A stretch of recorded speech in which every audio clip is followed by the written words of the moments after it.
I'm son of the city. I'm one with the gritty. I come from the slum, but I'm not one to pity. I take what I want. No, you won't have to get me. Like that, I'm really. Oh, like that, I'm really. Mac is nothing like your favorite rapper. You see, Mac is not a trapper, not a bastard. Mac ain't disrespectful, Mac is intellectual. Mac's so heterosexual, Mac is that, whoa. They be like, shh, this is cancel culture. You can't cancel Mac, cause I'm a vulture.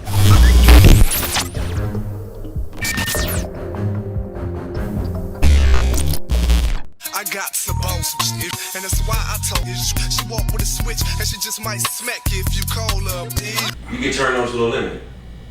How did that happen? I think me signing with No Limit was the result of a combination of things. KL, obviously. I used to come to the basement sometimes and, you know, spit some stuff for him. I was hanging around Cain and Abel for a second. They would get me to rap on different stuff. Fiend's mother stayed down the street from my grandmother's house. So Fiend was another person I was affiliated with, doing music with. Mia, I knew Mia from working at Peaches. So Mia was familiar with me. And I think that they all played a part in talking to Percy about me.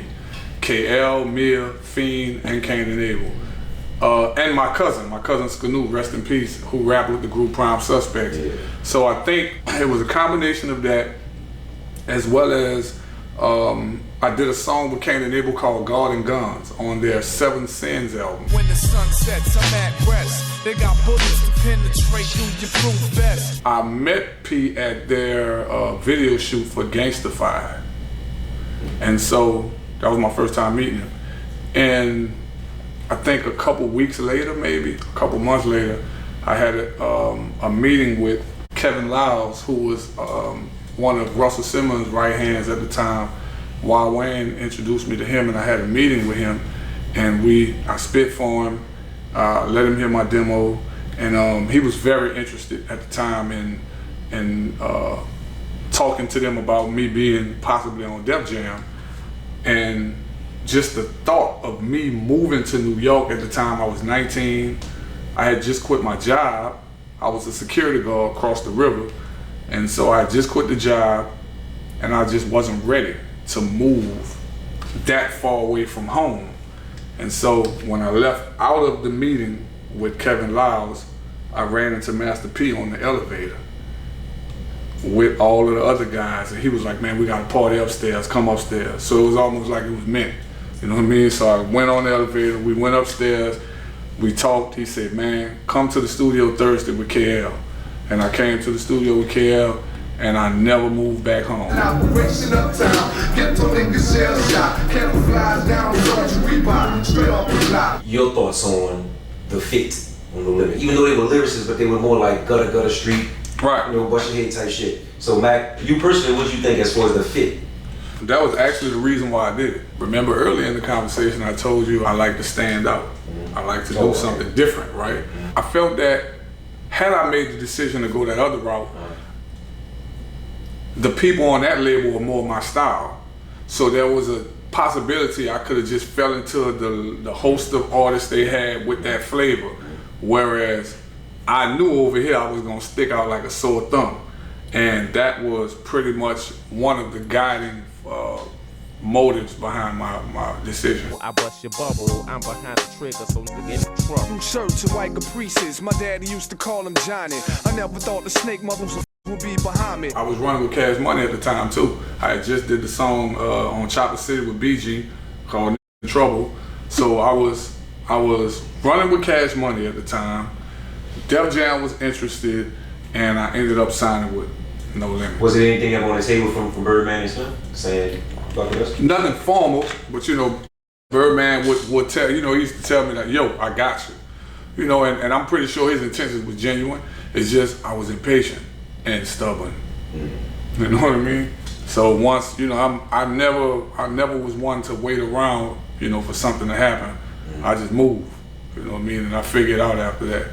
You ever sit and wonder if you had made that movement, what would you have looked like with Cash Money? And if so, nah, actually I never thought about it, but Thinking about it, giving it some thought. If you had to paint a picture on Mac at that time, signing with Cash Money, at that time you would have been rolling with the Hot Boys and all that too, huh? I mean, you'd have been Probably so. sharing the Yeah. That's interesting. I'm trying to see. That probably would have been special. It probably would have been special. Yeah. Either way, it would have been special because you probably sharing brothers. Yeah, it probably would have been special. So. I hear you on Mannie Fresh tracks, like. Yeah, and Mannie the one who started me out. You know what I mean? So, you know, the first person to produce for me was Mannie. You know, Mannie taught me how to do beats. And that was pretty much one of the reasons why I was even hanging around Cash Money, because of Mannie. You know, Mannie pretty much taught me how to do beats because I was a badass little kid who wasn't gonna stop messing with his equipment until he showed me. And so every time he left out the room, I would go plug some stuff up and just start hitting some buttons. And eventually Mannie was like, man, let me show you how to do this before you break my head. I'm alive, and prison didn't make me realer. And you ain't really me just because you a killer.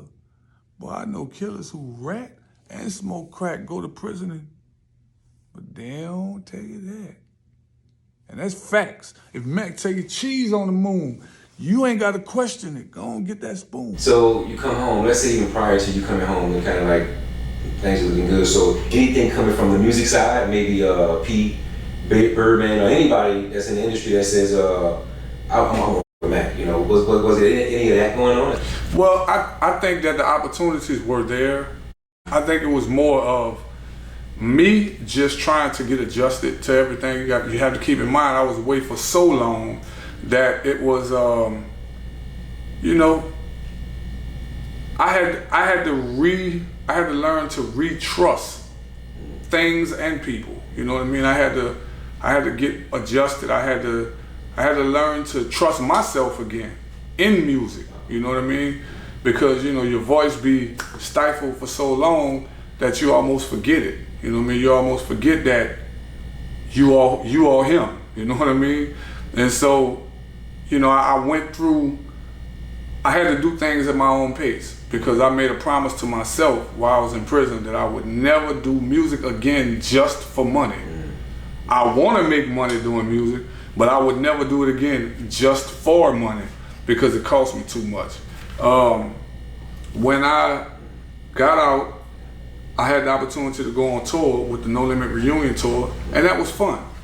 But I'll admit that I felt like a fish out of water. You know what I mean? Because I don't know if I was ready yet to walk from out of a prison dorm in front of 10, 15,000 people. You know what I mean? So I had to get adjusted to that on the fly. You know what I mean? I didn't get a chance to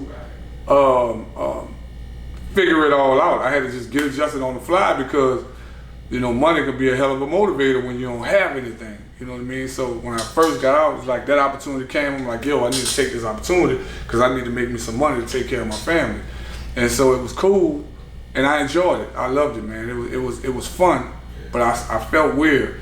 And it also just feels weird as a grown man singing some of the songs that, you know, I've grown past. You know, I don't think that way that I thought, you know, as a kid. But I'm proud of it, you know what I mean? And so, with that being said, this year is the 25th anniversary of the album that introduced me to the world.